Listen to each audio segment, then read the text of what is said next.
Assalamu alaikum dear students. I hope you all will be fine. Today we are going to read topic endoplasmic reticulum.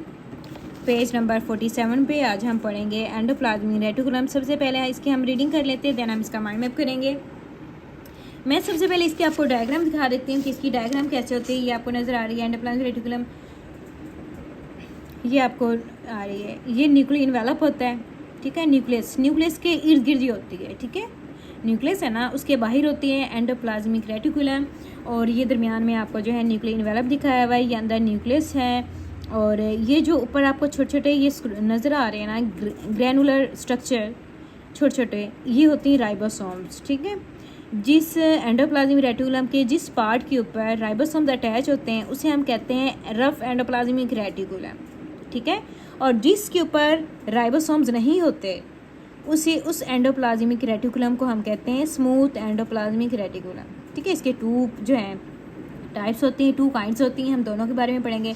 सबसे पहले मैंने आपको diagram इसलिए दिखाई है ताकि जब हम इसकी रीडिंग करेंगे तो आपके माइंड में जो है ये चीज़ होनी चाहिए।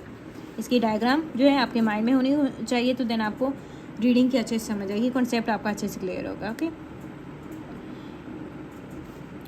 एंडोप्लाज्मिक रेटिकुलम, ये शॉर्ट क्वेश्चन आपको आ सकता है। इसमें से डिफरेंट शॉर्ट क्वेश्चन भी बन सकते हैं और एमसीक्यूज भी आ सकते हैं। इंपॉर्टेंट भी, very important. Last time boards के एग्जाम में ये आया भी था। It is a network, network का मतलब होता है जाल, of membrane bounded. Membrane bounded का जो है ये एक जाल होता है।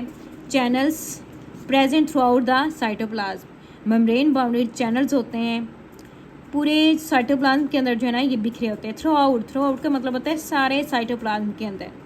ऑफ यूकैरियोटिक सेल, किसके अंदर, किस सेल के अंदर, यूकैरियोटिक सेल के अंदर, ठीक है। तो हमने तो पढ़ा था प्रोकैरियोटिक सेल के अंदर तो कॉम्प्लेक्स जो ऑर्गेनेलिज है, मेम्ब्रेन बाउंड ऑर्गेनेलिज होती ही नहीं है ना, तो ऑब्वियसली ये जो है यूकैरियोटिक सेल के अंदर ही मौजूद होगा, ठीक है। ये इसकी डिफाइन आ गई है।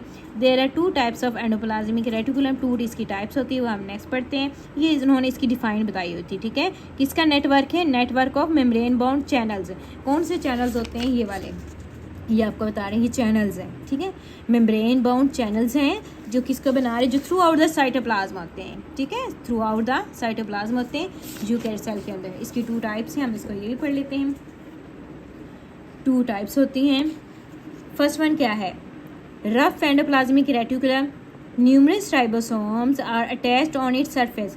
न्यूमरस का मतलब होता है कई, बहुत ज़्यादा, डिफरेंट, मुख्तलिफ। न्यूमरस राइबोसोम जो होते हैं वो इस एंडोप्लाज्मिक रेटिकुलम के ऊपर जब अटैच होते हैं ना, ऑन इट्स सरफेस, ये देखो ये राइबोसोम इसकी सरफेस के ऊपर अटैच है, तो क्या करते हैं, on its surface rough endoplasmic reticulum serve the function in protein synthesis. और रफ एंडोप्लाज्मिक रेटिकुलम का फंक्शन क्या है, ये प्रोटीन को सिंथेसिस करती है, पैदा करती है, ठीक है। अब देखिए इसका इन्होंने सिंपल ये आपको बताया है कि जो एंडोप्लाज्मिक रेटिकुलम है, राइबोसोम इसके ऊपर अटैच होती है और आगे उसका फंक्शन बता रही है। बहुत ही easy, very easy. Okay, next smooth endoplasmic reticulum का क्या है, इट लेक्स का मतलब होता है कमी होना, उसके अंदर नहीं होते राइबोसोम्स, लेक्स उसके अंदर नहीं होते। It is involve in lipid metabolism, और लिपिड लिपिड का जब मेटाबॉलिज्म होता है उसके अंदर ये शामिल होते हैं, इन्वॉल्व होते हैं। And in the transport of material, और मटेरियल की ट्रांसपोर्ट करने में भी हेल्प करते हैं। From one part of the cell to the other, cell के अंदर ना एक part, one part of the cell to the other मतलब एक जगह से दूसरी जगह सेल के अंदर ट्रांसपोर्ट करने में भी हेल्प करते हैं। It also detoxifies the harmful chemical, detoxify का मतलब होता है कम हार्मफुल करना, ठीक है। ज़्यादा वो हार्मफुल थे उनको थोड़ा कम करना, डिटॉक्सीफाइज ख़त्म कर देना, उनकी जो अंदर जो उनकी अंदर जो पॉइजनस थी ना उसको ख़त्म करना, डिटॉक्सीफाई करना। Harmful chemical that have enter the cell, cell के अंदर कोई भी केमिकल जो हार्मफुल था, ठीक है, ऑर्गेनेलिज के लिए, सेल के लिए जो हार्मफुल था, नुकसानदेह था, उसको भी डिटॉक्सीफाई कर देता है, ठीक है, मतलब उसको ख़त्म कर देता है, उसकी जो नेचर होती है। That have enter the cell, आगे इसका फंक्शन बता रहे, in muscle cell the smooth endoplasmic reticulum is also involve in contraction process, ठीक है। मसल सेल की जो कॉन्ट्रैक्शन होती है ना उसके अंदर भी स्मूथ एंडोप्लाज्मिक रेटिकुलम जो है ना ये अपना फंक्शन जो है ना वो प्ले करते हैं, ठीक है। अब देखिए इसके अंदर जो है ना सिंपल ज़्यादा इसका काम बताया हुआ है।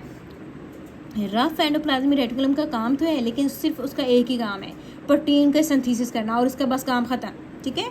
रफ एंडोप्लाज्मिक रेटिकुलम का काम कम है, लेकिन जो ये स्मूथ एंडोप्लाज्मिक रेटिकुलम है, इसका काम ज़्यादा है, इसलिए एक क्या करना होता है, लिपिड मेटाबॉलिज्म कभी इसने करना है, transport of material one part two other, transport of material भी इसने काम करना है, इसने भी डिटॉक्सीफाई करना है हार्मफुल केमिकल्स को भी जो सेल के अंदर एंटर होंगे, और फिर इसने मसल कॉन्ट्रैक्शन के अंदर भी इन्वॉल्व होना है। ठीक है, इसकी जो है ना ये ज़्यादा इसके काम है, आप लोगों ने ये माइंड में रखना है। शॉर्ट क्वेश्चन आपको आ सकता है, differentiate between rough endoplasmic reticulum and smooth endoplasmic reticulum. और आपको ना ये भी आ सकता है, इसका एब्रिविएशन राइट है ना, रफ एंडोप्लाज्मिक रेटिकुलम RER, ठीक है, ये देखो, और स्मूथ एंडोप्लाज्मिक रेटिकुलम SER। तो आपको समटाइम ये भी होगा SER और RER राइट किया होगा, तो आप लोगों ने इनके एब्रिविएशन को भी लर्न कर लेना है ताकि आपको किसी भी तरह से प्रॉब्लम ना हो। समझेंगे, तो ये इसकी डायग्राम थी, ये है स्मूथ एंडोप्लाज्मिक रेटिकुलम और ये क्या है, ये है रफ एंडोप्लाज्मिक रेटिकुलम। इसकी हम अब कर लेते हैं, इसका माइंड मैप कर लेते हैं।